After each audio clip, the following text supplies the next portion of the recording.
this you can't really cram four, you can just, you have to just do little things, so you just gotta make like a break, this is a break. This one.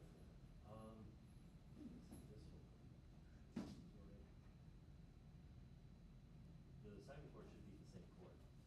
Oh, okay. So it should be a one court. Okay.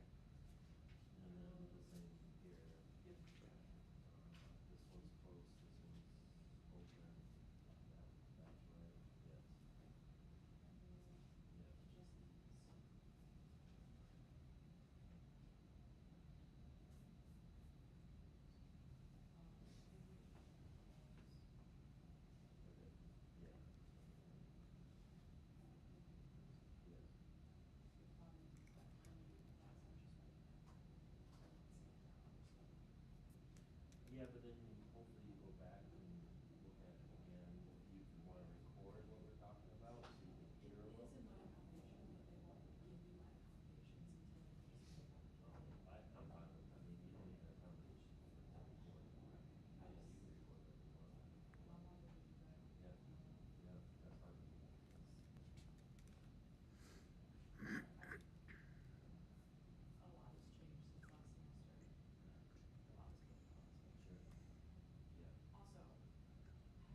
Alright, let's see where we're at. Before I do that, I was reminded, and didn't have time to post anything on D2L yet, but I did get an email yesterday from Cindy, our music tutor, Cindy Duda, and so these are the times she gave me that she's available. Tuesdays 10 to 3, Wednesdays 9 to 12, which coincide with this class, but you can, yeah, and if you're in oral skills, but if you don't have oral skills, sounds in. Fridays 12 to 3, and she's in the learning commons. And then my office hours, I finally got my schedule set because I heard from all my students, my saxophone students. So, but Mondays and Wednesdays, both 12 to 1. So if you are in oral skills, you can stop by after. I might be eating lunch. You might have to deal with me chomping away, but I will be glad to help you out during that time too. And then Thursday mornings, I just plan on being here for a couple hours in the morning for office hours. If you know that you're gonna come, it would help to my office hour. It would help me out if you let me know ahead of time. Doesn't mean I won't be there or that you can't stop in, but I might be like in the office, or I might be like somebody might have pulled me aside. I might not be in my office, so if I know that you're gonna be there, I'll make sure that I'm there. And I'm ready to go for it. So yeah, I will post all of this on D2L. I just haven't done that yet. All right.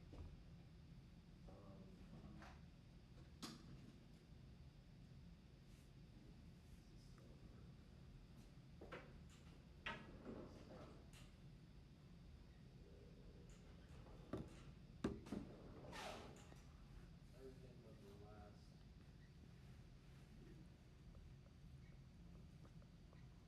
We're right on the wall for the last minute. That probably wouldn't be good. But we can probably get most of it done though, if I do this. So let's save me a little time.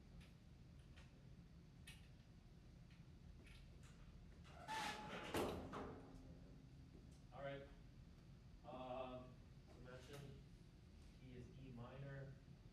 We have a 5 chord, 1 chord, 5 chord, 1 chord, 5 chord, 1 chord, 5 chord, and a 1 chord. What notes belong to our 5 chord in the key of E minor? Vern? It's B, D sharp, and F.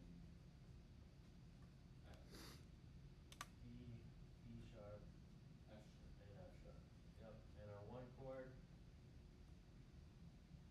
Oh, E, and then G, E, G, and then and B. Alright, so is our 5 chord spelled correctly? No, What's wrong? no, D sharp. We're missing the D sharp. Alright, so we're missing a lead tone. So we're, yep, right there.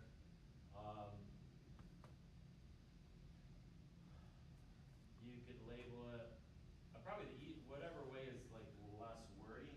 You could say missing the F sharp, or I'm sorry, the D sharp, missing sharp, or just circling it and writing a sharp next to it would be fine. If you wrote NCT non-chord tone, that would make sense too. Alright, anything else about the spelling of this chord? Moving to the next chord, we have a 1 chord. Any errors with the way this first one is spelled? We have an E, a B, an E, and a G. Is the root doubled? Mm-hmm. Yep, the E is doubled, so looks like everything's there. Any spacing issues? No, spacing looks good too. Alright, let's check for any voice leading, which would mean I'm going to look for parallel octaves or parallel fifths. I see that there's an octave here between my bass and the tenor. We're going to the next chord. They are now a fifth apart. It's oblique motion. Looks good. Here I have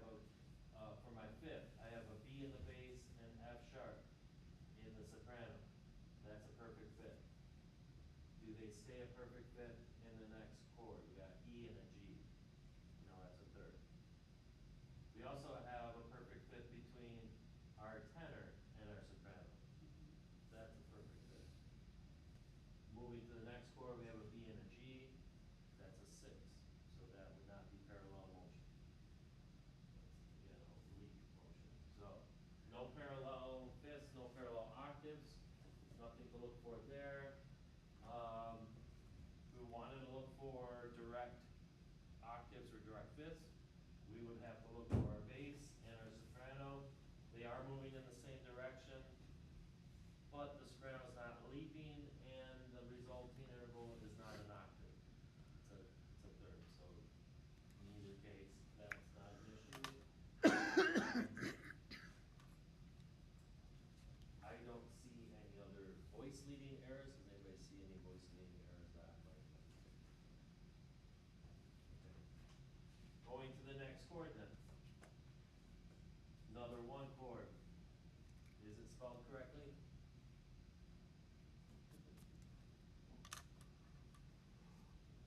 Carl? The one chord in the fifth chord middle, or are you talking? How about this one? Good? The third. Yeah, we're missing the G, right? Missing the third. So incorrect spelling. Usually the way I mark it for students, you'll see me circle it like this, and then above I'll write missing third.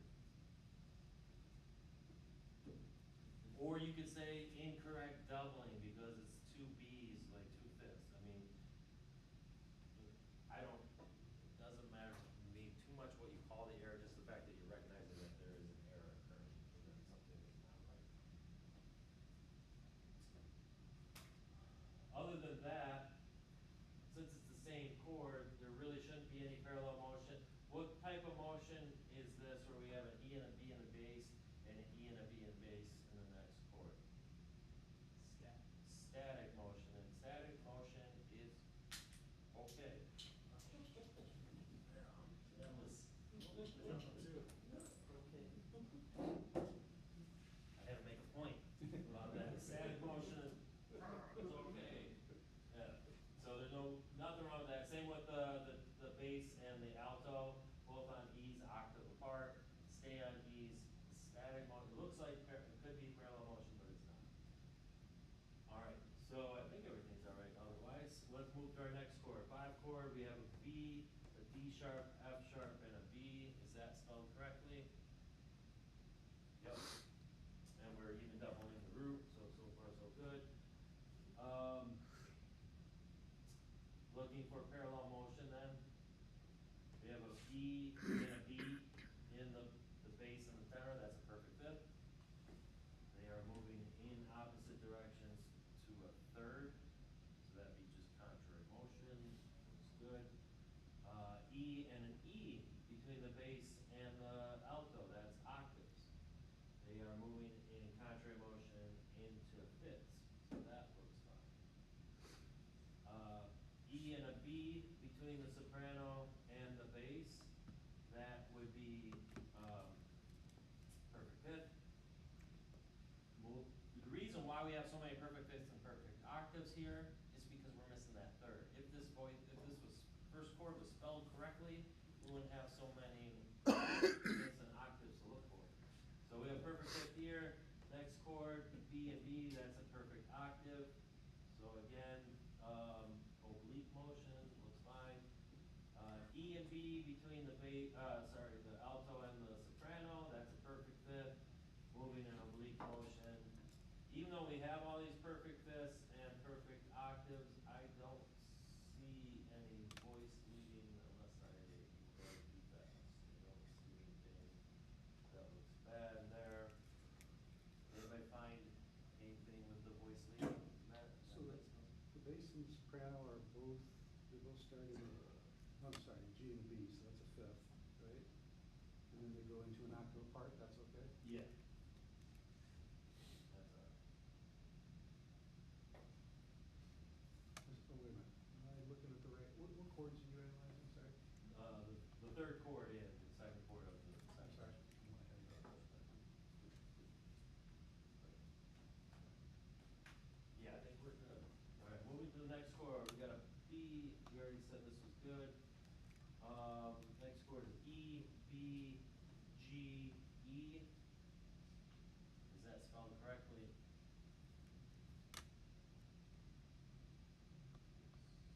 Yeah. E, two E's, a G, third, and a B, that looks good. Alright, let's look for voice leading. Party, is there an error? I found two. Alright. So the first one was the tendency tone. Okay. The D sharp should do what? It should go up to E. Should go up to E, but In the here's where it's an chord. inside voice, so it doesn't technically have to, so it wouldn't really necessarily be there. If the D sharp were in the soprano and it didn't do it, then we would have to say it should be there. Okay. But I'm glad that you're thinking in those terms. Alright. So not necessarily an error there. Other errors? There's contrary octaves. Contrary octaves between which two voices? The bass and the soprano. Yeah, so the bass is on a B, soprano is also a B, they are moving in the opposite direction, so it looks like it is contrary motion, but they move to the same note, they both move to E's. So we have octaves here between the two B's, and we also have octaves here between the two E's. So that is, so that it's, I mean, yeah, Direct. perfect octaves. It's not parallel, because it's not in the same direction, but it's the same thing as parallel, so if you probably what I would do, a homework assignment, if I saw this, I would label that, I might even put parallel octaves, even though technically it's contrary octaves, or I might correct myself and I might put C and T for contrary octaves. Something you might see that labeled. is that the same as that? Not same as direct octaves. Direct octave, Then you have to do that. I'm looking to see if we have one. We don't have one here. If a direct octave only happens between the bass and the soprano. So right off the bat, you're only looking for those two voices. It can't happen between any other voices, so only the bass and soprano. And, let's see, this has this.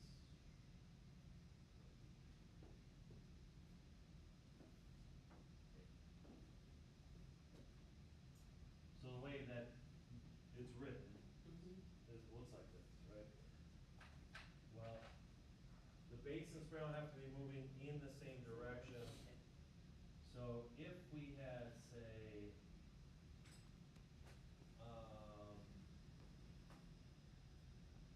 this instead.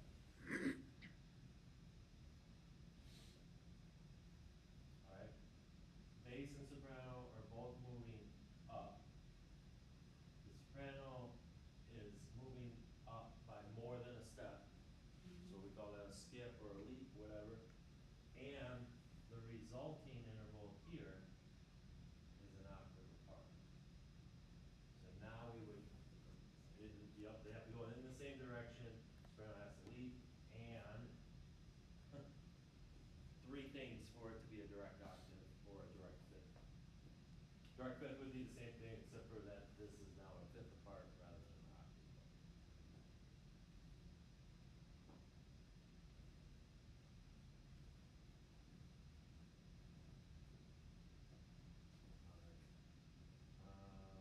We were just looking at this one. Any other voice leading concerns in this measure?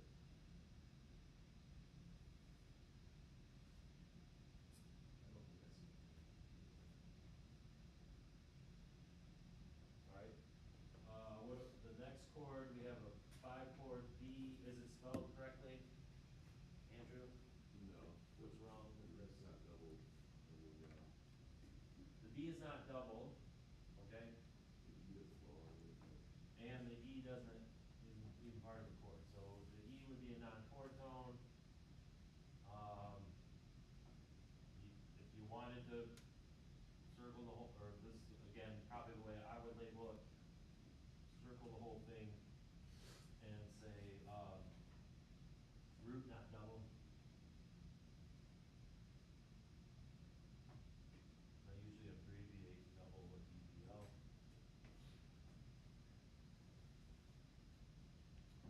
Okay, so moving from the 1 chord to the 5 chord, do we have any voice leading concerns? In the soprano, when it goes, it's a lead and then it's not coming back. Is that a thing? Is that It is a something we're thing. looking for Yeah. now, or is Yep, that not? yep. And right now, we mostly look for that in the soprano or the bass. Bass a little bit different because bass only has roots right now. When we start to use first inversion triads and second inversions, we get a little bit, we can deal with that. That would be the case, except, I'm glad that you brought that up. You're spot on. I was just wondering if it was. It is a thing, except that this is only a fourth, and that's for leaps bigger than a fourth. I wasn't sure. Yeah, yeah. But thanks for the reminder, yeah, that's something else that we gotta discuss. Everybody remember that rule in the melody? If you have a leap bigger than a fourth, it has to go in the opposite direction after that.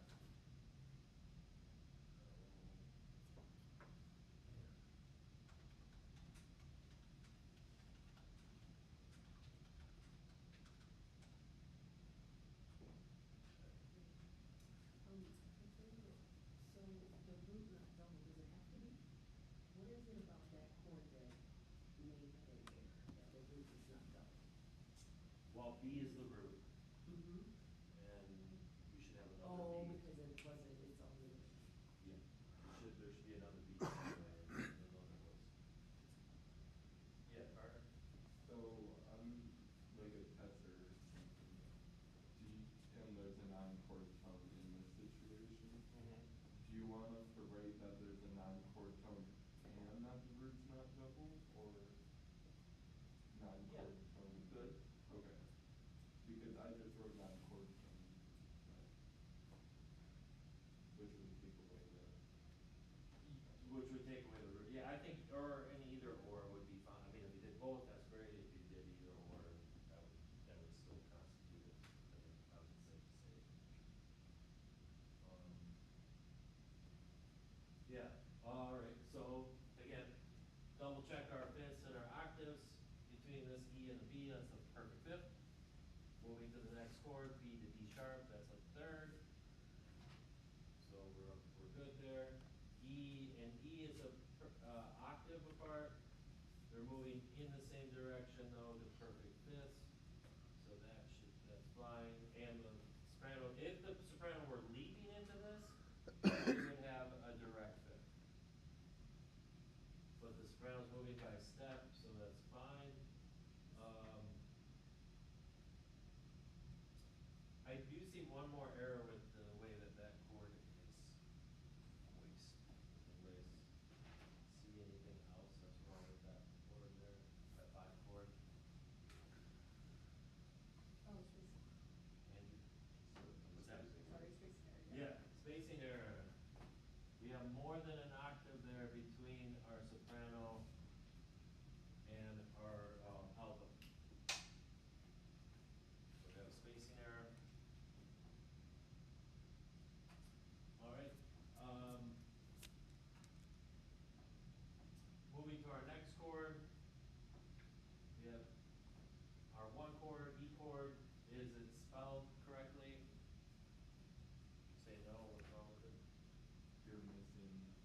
Missing the fifth. Yeah, we have E in the bass, G in the tenor, which is the same G as this G up here. Again, looks like they're different notes, but they're actually the same note. And then an E again, so missing fifth.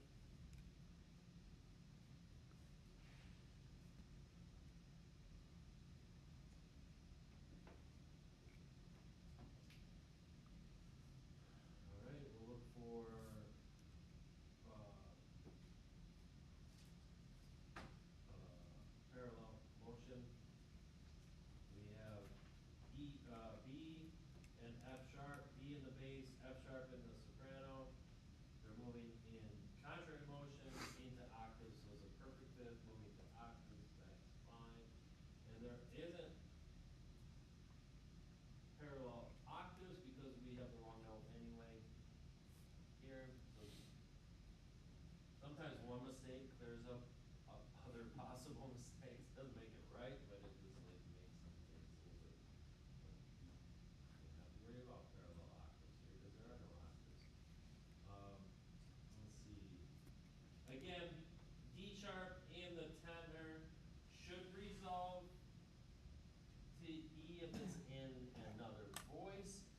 because it's in the tenor, it's fine. The only issue, again, it's a little awkward, we have a D sharp to G. It's an interval of a diminished fourth. And diminished interval should do what after they're done?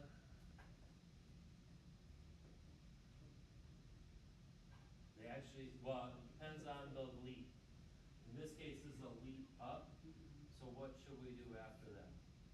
Stepwise downward? Stepwise, move by step down, and does it do that? No. Yeah, actually, the next note after the G is an F sharp, it moves down by step. You see it? Okay. Yep. So, technically that's okay, I would still say it's a little awkward, but it works. I try to avoid those type of intervals when I'm doing this style music, but sometimes you can't avoid them.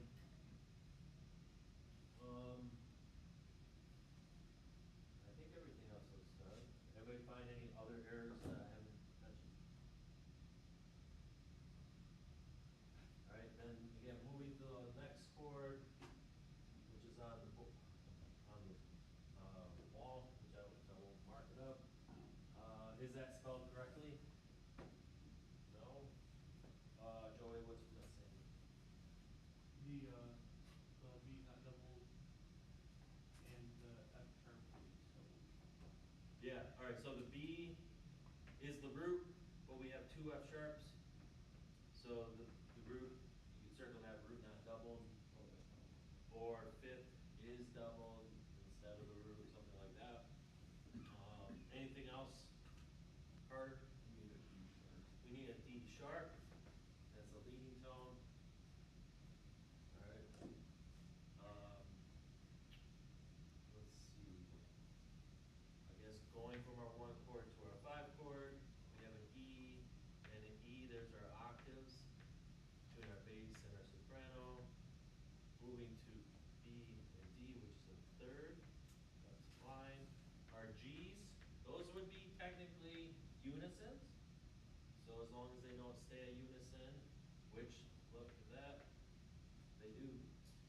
So that's parallel octaves, even though it's unisons.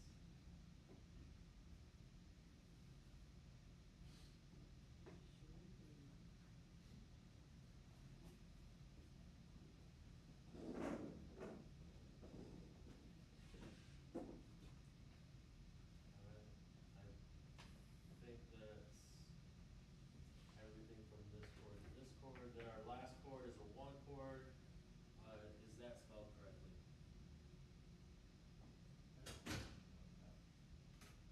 Are we ending? I forget. When you end on a cadence, do you omit the fifth? You can, on the final 1 chord, so it is omitting the fifth, so in that case, that would be good. Even though we don't have a B in the chord. Since it is the final 1 chord, that would be acceptable.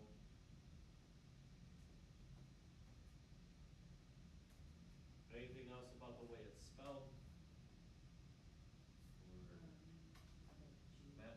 Get cross voices. Cross voices, yeah, the E in the alto and the G in the tenor. Cross voices, this G is higher than that alto E. Alright, let's look for parallel motion, or parallel fifths, parallel octaves. B to F sharp between our bass and our tenor is a perfect fifth. E to G is a third in the next chord, so that's fine.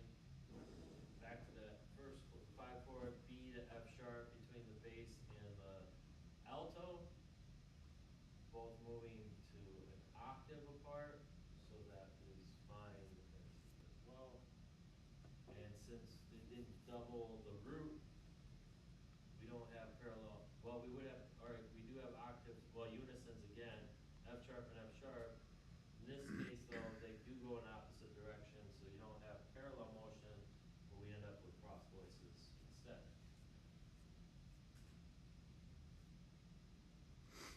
These are all mistakes I see on students' papers. So these are things that we want to try to avoid when we're doing our voice leading exercise. questions? On any of this?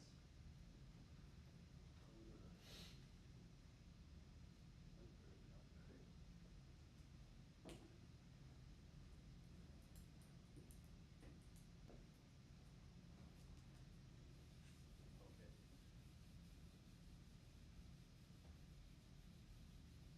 So, now I wanna move to the textbook and review chapter 6.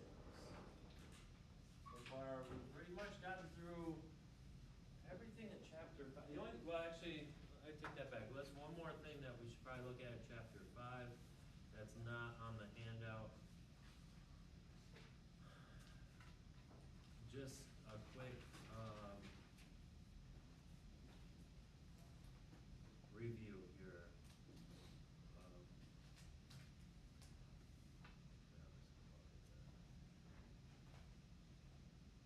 Of our rules for the melodic line. So Amelia kind of brought up earlier, these are all, should be pretty, like we went through it a lot in theory 1. Hopefully it'll come back quickly. Rhythm for this style of music is very simple. Everything's on the beat. So quarter note is the beat note, which it tends to be for most of these exercises.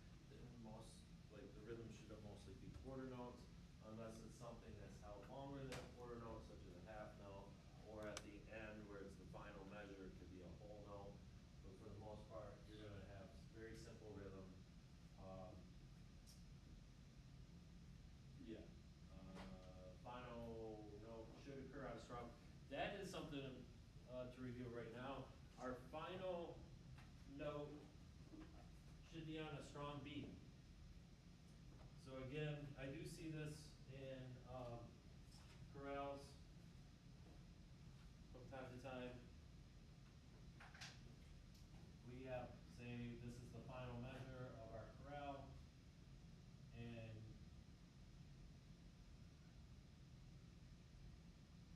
we end it on beat 4.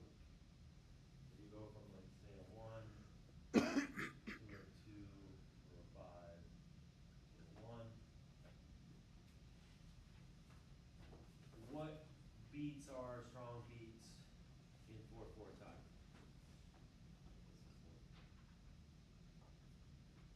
Or 1 and 3.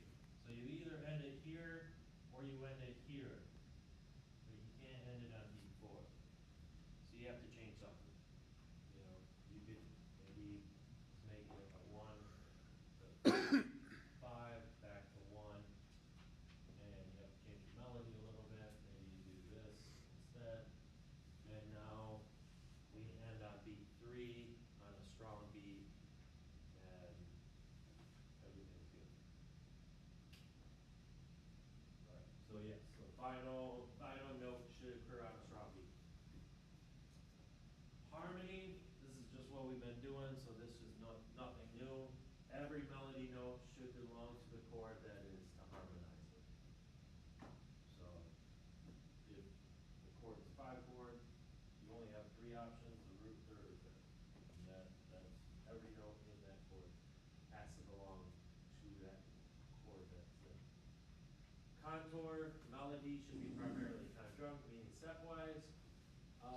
But you know, a leap or 2, depending on how long the melody is good for interest. But keep the rest of it mostly stepwise, with 1 focal point, meaning the highest note of the melody. Just 1 note, that's the highest. Number 4 is always the one that has the most information, and it's probably the hardest one to remember because of all the information there. So maybe over the weekend, review this as well if it's not coming back right away. Avoid augmented intervals. Just in general, augmented intervals are bad. You don't want those. Too awkward to sing, too dissonant.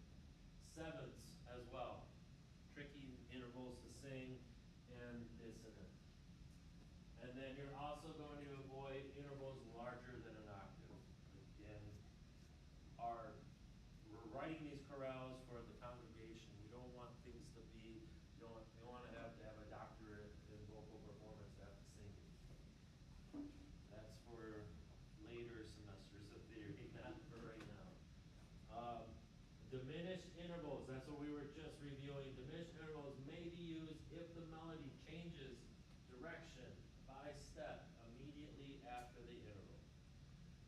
diminished is fine, again, something I would try to avoid, but it's not, say that's wrong, it's just be careful with them, if you have a diminished interval.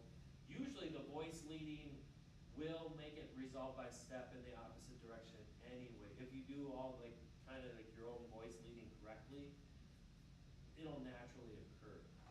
It should. But it is something to kind of keep in mind. Diminished intervals are okay as long as you move by step after the interval, in the opposite direction. Melodic interval is larger than a perfect fourth. That's what Amelia brought up. This is good. Larger than a perfect fourth is usually a best approach and left in the opposite direction of the lead. So again, if we have say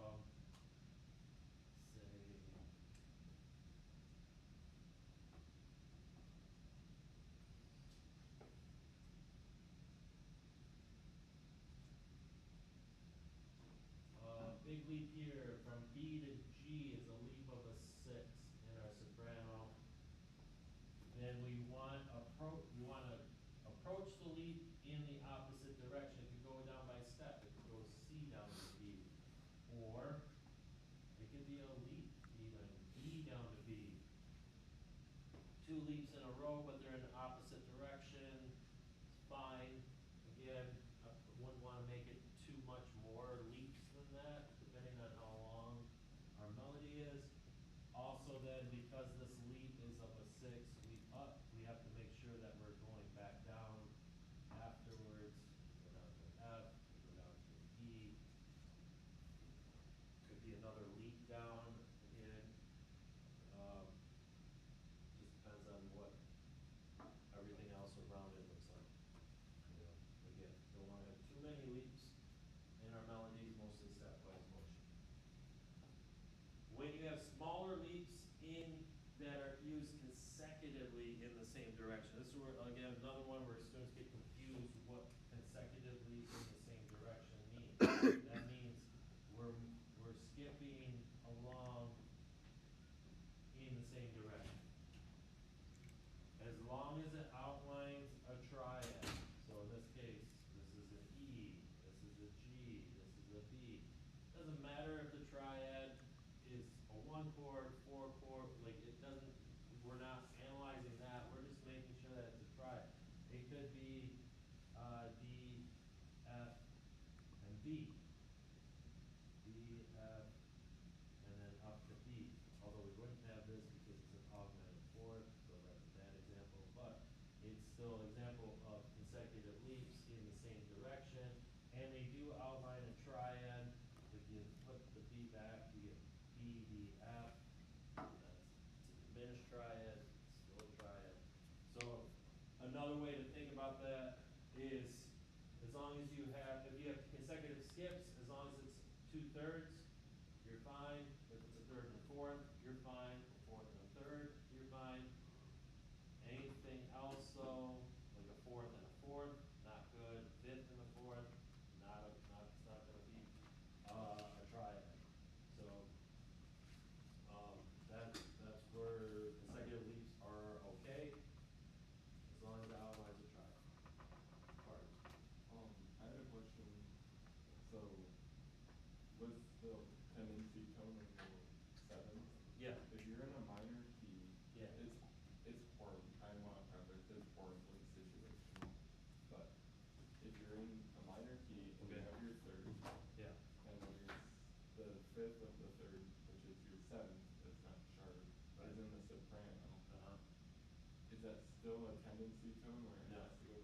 It's just Not anymore. okay. That's what I thought. I just wanted to make sure. Yeah. Tendency tone will only be considered that leading tone. And so leading tone is when you raise it. When it's not a raised 7th, it actually has a different name. It's called subtonic. Right. So it's no longer leading tone. It no longer has that tendency. That's what I assumed at this point. Yeah. Good question. All right. So talking about tendency tones, scale degree 7. Again, in minor, it'd be the raised 7. Has strong tendency to move to 1. We've talked much about this. The only exception again could be is if you do have a descending line. it goes 1, 7 to 6 to 5. Then after the 5, it can go in any direction that you feel that you can lead. It can move by step in any direction after that. But otherwise, if you're going, if your melody is on a lead going to 7, it should be going to 1 on the next beat. There is a tendency for scale degree 4 to want to often move down to 3, but as the authors say, it's not the same frequency, not the same regularity as 7 wanting to go to 1. But, you know, we hear it all the time. We're going to see. Wants to move fa to mi. It's all over the place in music. We hear it all the time. It's just that it doesn't necessarily have to do, or it's not as rigid, I guess you could say, as T wanting to go to do.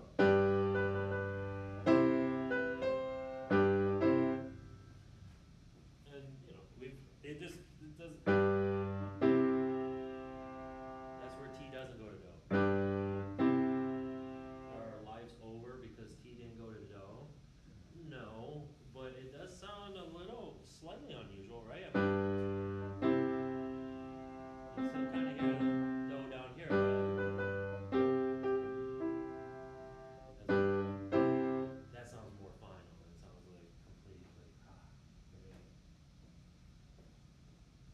All right. Questions about these melodic rules, I guess. Melodic line rules. Okay. On to chapter 6 then. Chapter 6 gets into the guidelines of the different methods that you can use to avoid all of these errors that we just encountered.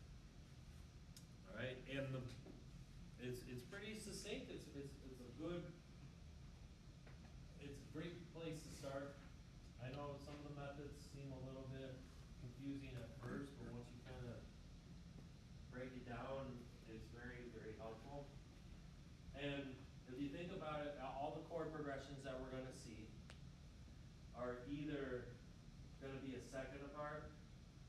It won't be a seventh apart because the bass isn't going to move a seventh, but the bass could move up by step or it could move down by step, right?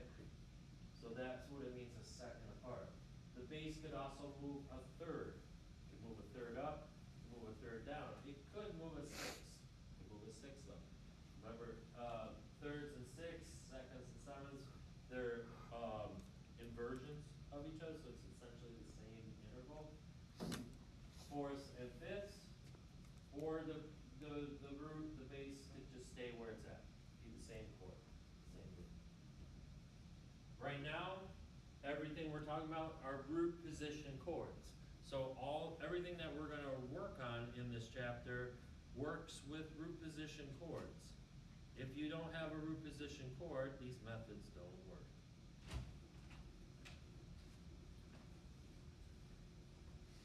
And they usually work, or they will only work best, if you double the root, have a third and a fifth. Otherwise, the method won't work either. All right, root position chords, part writing with repeated roots. So this means it's the same chord. Static motion. The chord doesn't move. All members of the triad are usually present, meaning you have a root, a third, and a fifth. The final one chord sometimes is incomplete with the third and a tripled root. So you're missing the fifth, you triple the root. We already discussed that as well. Number 2, the root is usually doubled.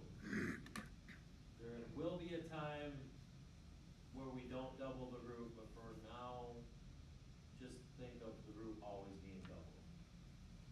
When it says usually, there are exceptions to that.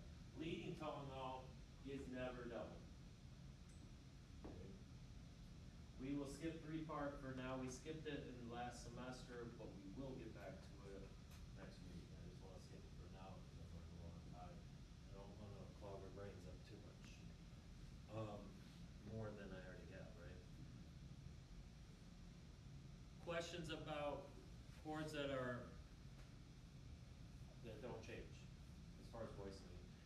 you really won't run into any problems, as long as you always have two roots, a third and a fifth.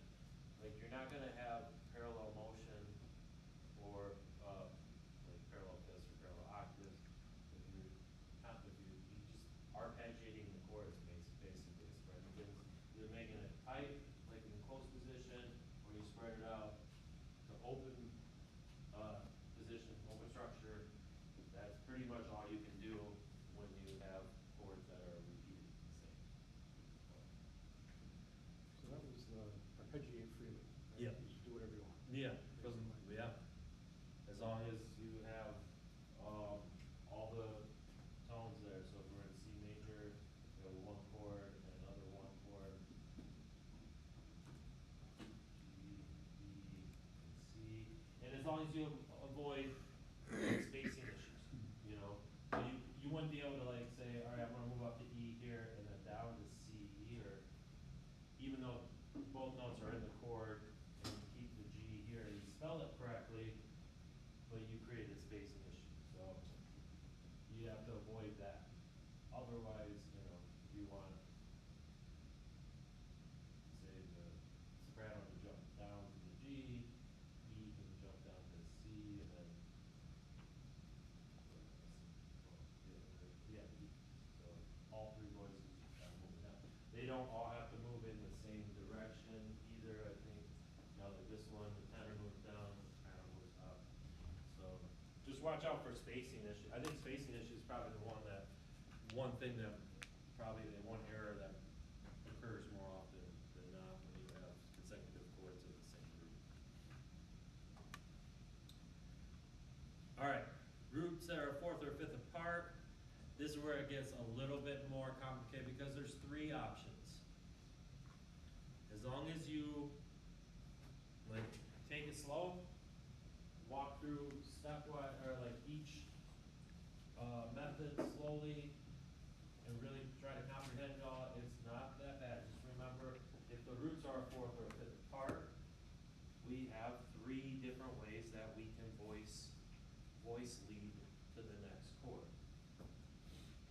This first one, called the common tone method. Alright? Anytime you have chords that are a fourth or a fifth apart, you know, you see, for example, and say we're going from scale degree 5 to scale degree 1. Our 5 chord in the key of C is G, B, D. Our 1 chord is C, E, G. You will always have a common tone when the roots are a fourth or a fifth apart. Always gonna have a common tone. In this case, the common tone is G. Our bass has to be on one of those two G's at the beginning. Our bass on our 1 chord has to be one of the two C's. How you spell the voice the first chord will depend on you. So, for instance, if I have a B in my tenor, G in my alto, and D, just to spread it out a little bit. There's my G, double my G, and my B, and my D, root, third, fifth. Alright. Voice the first chord. Moving to the next chord now. Common tone I said is G. Whatever voice has the common tone will stay on the common tone. In this case, the alto has the G, the common tone. The alto stays. That takes care of that G. So we already have a C out of the way from our bass, and now we have our common tone taken care of. The other two voices, all they have to do is move by step to complete the next chord. Which step, which direction, I've talked about this before. The book goes into a specific direction, like which way they'll go. I just tell students, just try one. And if they don't move by step in that direction, you went the wrong way.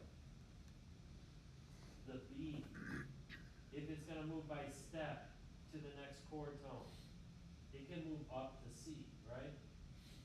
But if it moves down to A. A is not a chord tone. So it'd have to be moving up, right?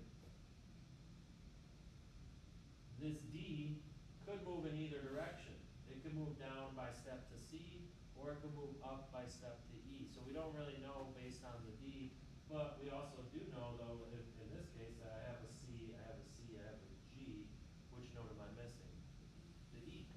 So it moves by step, they're both moving by step in the same direction, they're both moving up. And now I've completed my common tone method. This is helpful if you want to memorize it, and it's not, I mean, it's not terribly difficult, but it takes a little bit more thought. Stepwise motion will be ascending for root movement of a perfect fifth down. So if the base moves a fifth, which in this case it does, it moves a fifth down, then the top two voices that move by step are going to move opposite direction of the base. If the base moves a fourth, then they're going to move in the same direction as the base. So if I chose to make my base go up a fourth instead of down a fifth, now the top voices are moving in the same direction as my base. My base is going up, and then my top two voices are also moving.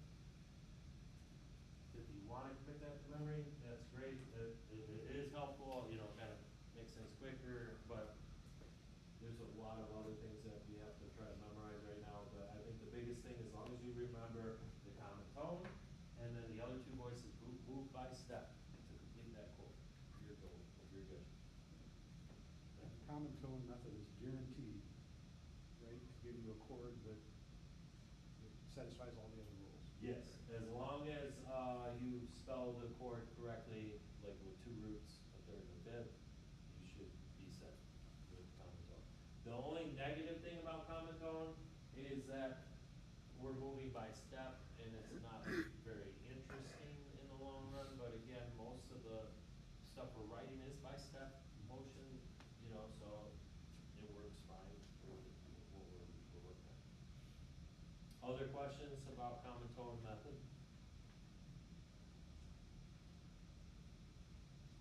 All right, let's see if I can get through these other two methods real quick before we have to let you go here. Similar motion method. All right, it's still the same chord progression. Five, we're moving up a fourth, or down a fifth, or a fourth or a fifth. Doesn't matter what direction.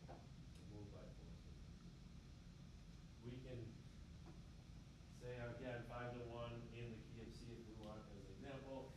Similar motion.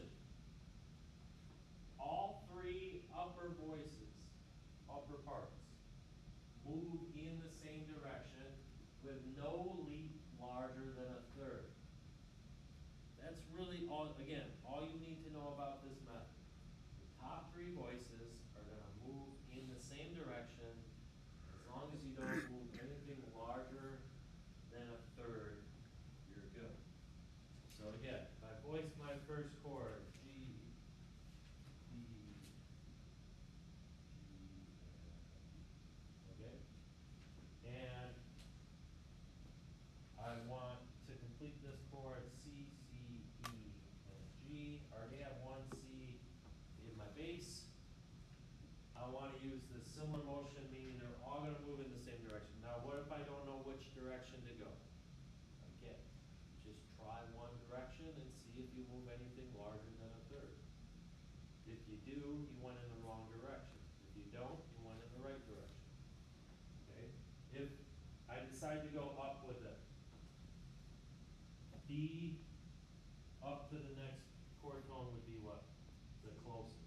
Yep, C. G to the next chord tone closest up will be.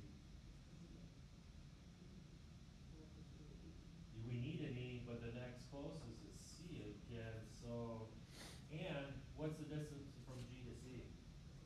It's 4.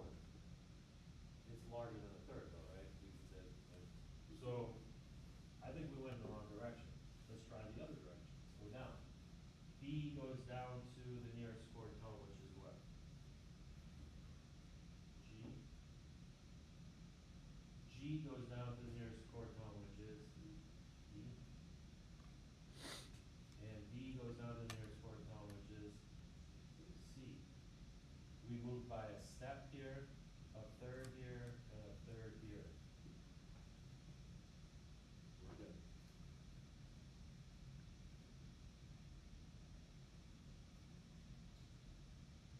Again, the rest of this will tell you which direction if you want. Motion will be, descending for root of a perfect down. So the difference with this is, they go in the same direction if it's a fifth from the base.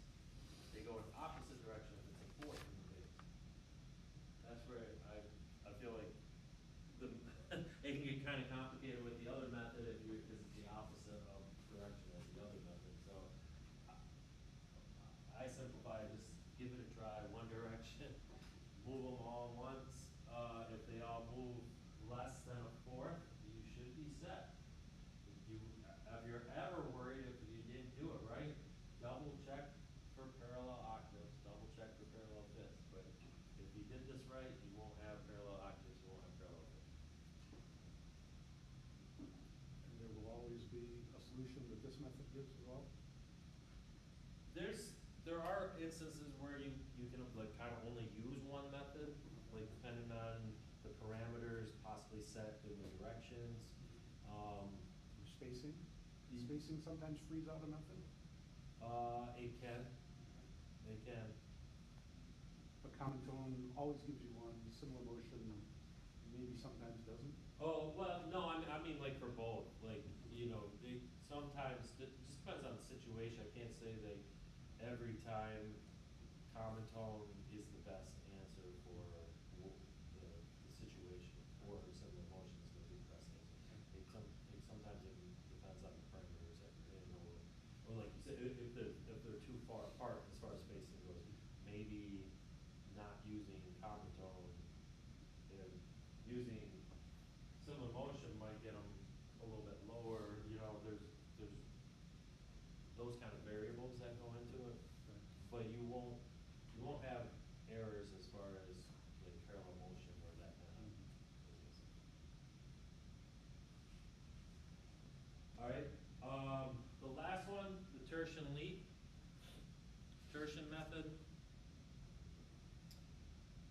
is very similar to common tone because we use the common tone, but this time instead of the voices moving by step, top two voices, you're actually gonna go in the opposite direction of what you did originally. So, say we have our first chord voice like this, G, G, B, D. Our common tone is G. The tertian method states, third method, not as smooth as the first two, is useful for changing between close and open structures. So this is if you have your voices all spread out and you want to get them kind of closer together, this is a good way to get them closer together. We use the same tone, the common tone, but in the voice that has the third of the first chord, it leaps to the third of the second chord. So, which voice has the third in this first chord here? Yeah, pardon? It would be our, soprano. Our soprano has a B, right? And so it's going to leap to the third of our next one. The E. C, C, D, D. E is the third of our five chord, G, D, D. And it leaps to the third of our next chord, C, E, G. Common tone stays. So right now we already have three of our four notes covered. The last one should, whoever voice it's in should move by step. In this case it moves a step down to C and then complete the chord down. This method though, there are times where you want to use it, like it mentions, if you have the voices are getting too close together, you want to spread them out, or they're too spread out, you want to get them closer together. It's good for that. There are some times though, Matt, that maybe this isn't gonna work. In this case, it wouldn't have been the best choice. Why is that?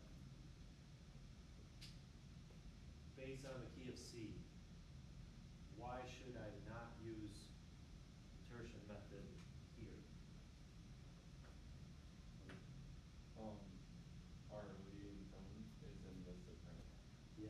B is our leading tone, that's scale degree 7. That should go to C.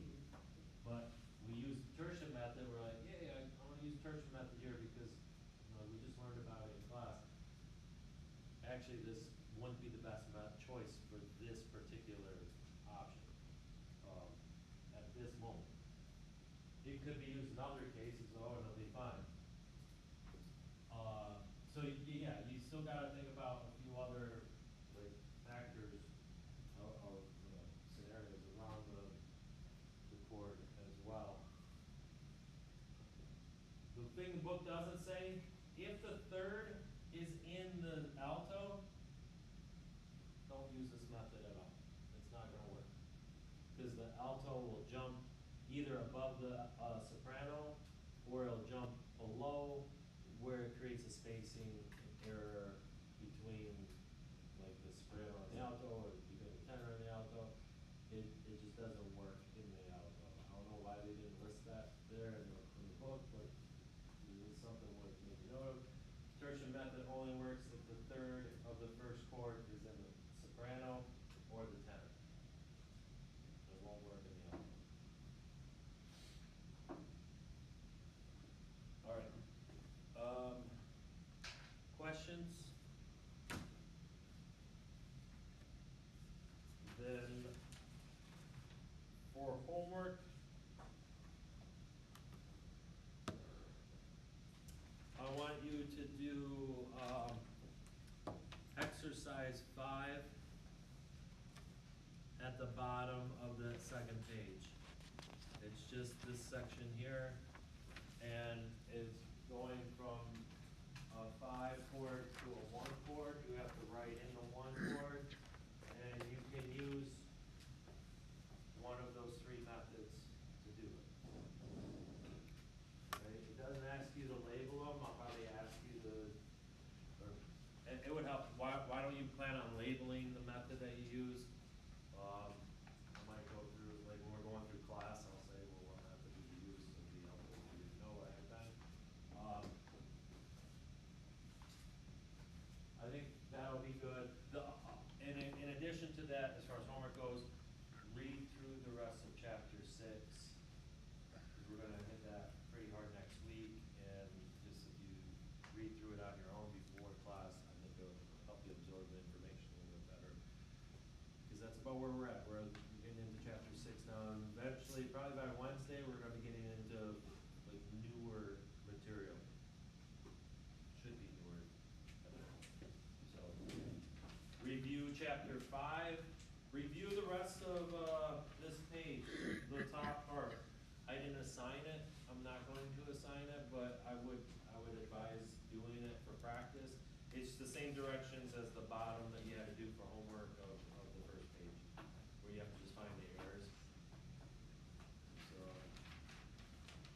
we might, if we have time, we might do some of them in class, but I would, if you got a little extra time, try to take care of that over the weekend too. But mainly this part writing. Yeah, Carter? When is our first portion start? Good question. I need to figure that out. I was gonna say, I can just check, I didn't know if you knew that. Yeah, and the date might change anyway. So, yeah, I kind of wanted to see how the review today went before I started thinking about what I was going to do for this. So, I can collect, yeah, the first set of handouts.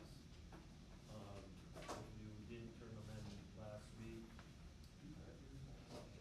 And then the other one though has the homework on it, unless you want to rip off the first page. Either way is fine.